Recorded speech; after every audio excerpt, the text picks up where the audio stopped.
Panibagong achievement unlocked para kay Alden Richards ang mag-cycling sa isang sikat pero matarik na ruta sa Italy. Munti ka na nga raw siyang sumuko in the middle of the ride. Kung bakit? Alamin sa chika ni Athena Imperial. Alden Richards shares how much he loves cycling at one for the books ang most recent ride niya abroad. Sumabak siya sa Passo dello Stelvio ride, isang challenging cycling ascent sa Italian Alps. Dinaanan ni Alden dito ang highest paved pass sa Italy na may taas na mahigit 9,000 feet.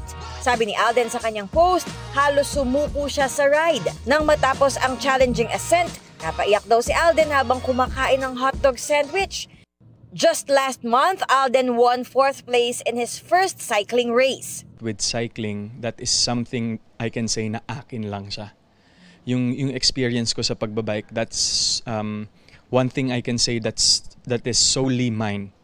The skills, the strength, my bicycle, it's only when I was cycling, parang the only thing that mattered was me, my bike, and the road ahead. Nagsimula sa cycling ang Kapuso actor for his mental health. He bikes at least 5 times a week. Kwento ni Alden sa GMA Integrated News sa kanyang contract signing para sa isang endorsement. In the past months, gumigising daw siya ng maaga para magbike. But syempre, since I wanted to start my triathlon era next year, I'm gonna be breaking in the disciplines one by one this year. And then next year, I'll start training. I wanna do it slow. Ayoko siyang madalian kasi nga baka ma-half-bake. Bukod sa work, endorsements, projects at sport, uma-attend din si Alden ng flying school sa Pampanga. Fun. First time ko after 15 years magkaroon ulit ng classmates. Grabe. And it's very surreal. At saka kahit ako yung pinakamatanda sa batch namin, yung mindset ko naman is same wavelength sa kanila.